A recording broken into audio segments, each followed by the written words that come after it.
For those of you who have not yet heard the news, it was announced 2 days ago in an official Twitter statement that MAPPA is canceling the long-awaited sequel to Yuri on Ice called Yuri on Ice: Ice Adolescence. The film's initial announcement was back in late April 2017, making this new announcement bring an end to roughly 7 years of waiting.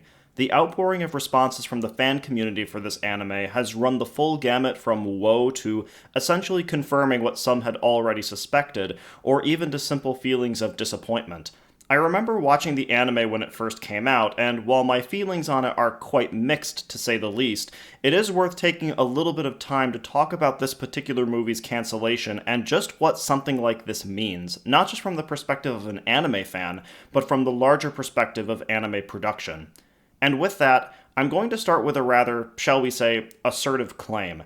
There is some reason to believe that MAPPA's large-scale recognition within the anime community, while bolstered by its recent endeavors like Kakegurui, Chainsaw Man, and Jujutsu Kaisen if you ignore the production atrocities, is mostly thanks to Yuri on Ice more than anything else. While it's true that MAPPA has existed ever since 2011 after Maruyama Masao left Madhouse to form it, and their first major project was Sakamichi no Apollon, or Kids on the Slope as it is also known, Yuri on Ice managed the rather impressive feat of being an anime that broke out of the anime community's shell and into a more widespread mainstream consciousness.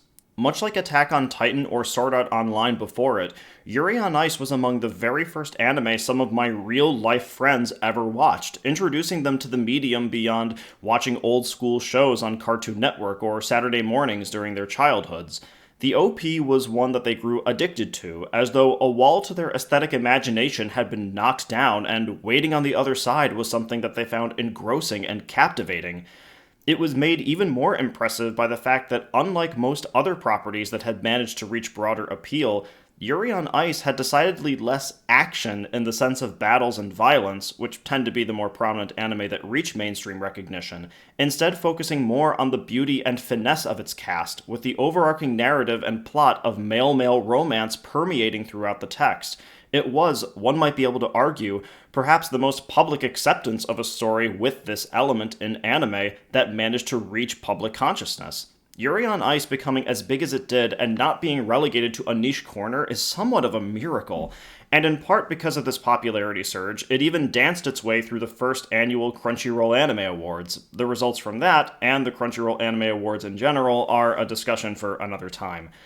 Even though the initial furor surrounding the show and the, frankly, sometimes gross behavior of the fanbase labeling anyone who didn't like the show as homophobic died down after a time, Yuri on Ice also managed to stand out in the anime community's collective memory, a feat that extends beyond the normal fate of most seasonal anime.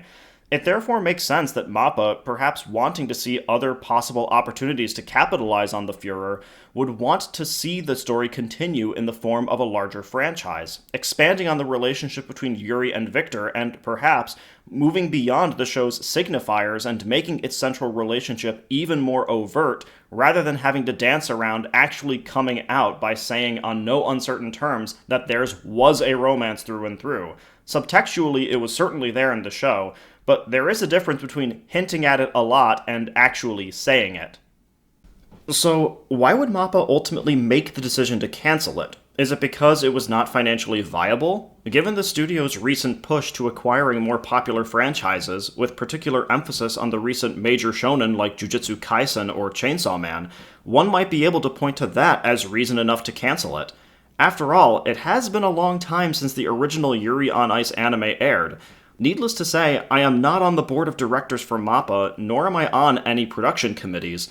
But if MAPPA wanting to make money is any indication, there's an entire waiting body of anime fans that have been clamoring for a new installment of the Yuri on Ice series, and they have just completely thrown it away. Were the projected financial returns just not worth it, and doing other things was more financially viable instead? Was it because there was a problem with the production overall? If we define the start of production as the announcement for Ice Adolescence's greenlighting, because it's a little bit dubious as to when a project truly begins proper, that leaves a total of 7 years that this movie was technically being worked on, which is already an inordinately long amount of time for something like this to take place. Reasons for oddly long periods of production can usually be chalked up to either legal issues regarding companies or licensing, a lack of manpower to be able to actually create the work, or other forces that necessitate either slow progress or putting things on hiatus. Redline took about 7 years to make since all of its 100,000 plus frames were hand-drawn, and Senko Roll 2 took roughly 10 years since it's mostly a one-person animation project. Little Nemo famously bounced between several different writers and industry figures before finally being released in 1989. With the little bits of information that have been released about Ice Adolescence, there's no real way to know what the production pipeline was actually like. We can, however, get at least some kind of information based on what's available both pertaining to the movie itself and a little bit beyond that.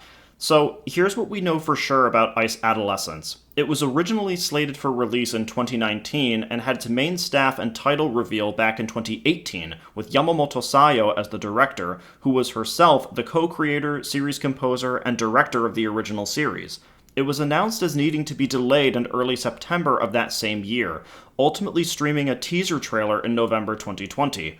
As the COVID pandemic was happening at the time, an announcement had to be made by Kubo Mitsuro, the story's other co-creator, that the film was still being worked on at her home.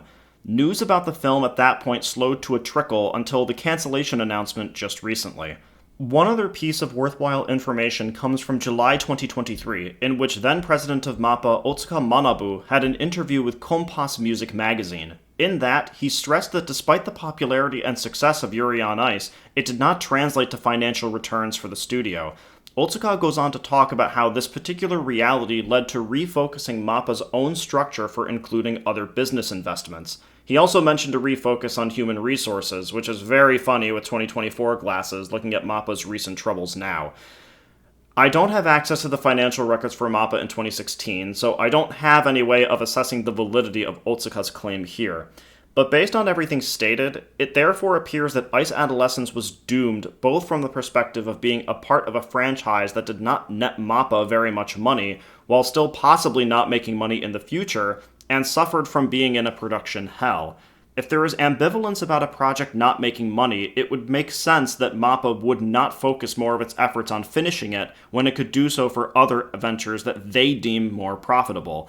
And as sad as it is, anime studios are concerned with making money, even if it means that started projects never see their fruition, or if ideas never get past the development stage. So, here we are. The animated franchise for Yuri on Ice is essentially over, and unless MAPPA buckles under the collective upset, it will probably be finished forever. Yuri and Victor's relationship, and what that might mean for the face of male-male romance in anime, will die with it. It's easy to understand why the fans are upset over this news, having to deal with 7 years of waiting unanswered in the way that they were hoping. But there's another group that we need to acknowledge as being victims of this cancellation, and that's the animators, directors, and other production staff who actively contributed to the film's creation. We are not privy to the meetings that were held to determine what the story should be, how the music would factor in, how the camera would move throughout the ice skating sequences, and the innumerable other decisions that have to be made in order to make a piece of production work. Unless the storyboards or some keyframes are distributed, or some interviews regarding the production come to light, we'll never be able to see these creators' efforts. Even then, there's a question to which a non-disclosure agreement extends to divulging details about what had taken place during the production anyway. And that, to me at least, is just as important a loss to recognize as the fans whose hopes were crushed. For all intents and purposes, Ice Adolescence is yet another reminder that sometimes the future of a franchise is dictated by procedure and the bottom line, rather than any potential artistic merits that may lay within, or necessarily what the fans want. It joins the ranks of other properties like No Game No Life that its fans desperately wanted more of, but never got, made worse by the reality that Ice Adolescence was indeed announced and teased rather than being the subject of innumerable fake articles that pull you in with a seeming announcement of a continuation, only to summarize the original season and then say something like, "It's not known when a second season is coming." My sincere hope is that everyone who was involved in the production manages to work on something that can be both realized and fulfilling in the future. It may be a rather large hope given the state of the industry now, but still, one has to cling to hope somehow. And to the fans of Yuri on Ice, I may not have liked the show, and sometimes you may have gotten a little ravenous, but nobody deserves to be jerked around for 7 years by an unfulfilled promise. But if the show brought you happiness, I'm glad that it did. Ice Adolescence may not exist, but Yuri on Ice still does. Don't forget that. In the meantime, this has been ZNote of ZNoteTaku. Fuck Mappa, and happy viewing, everyone.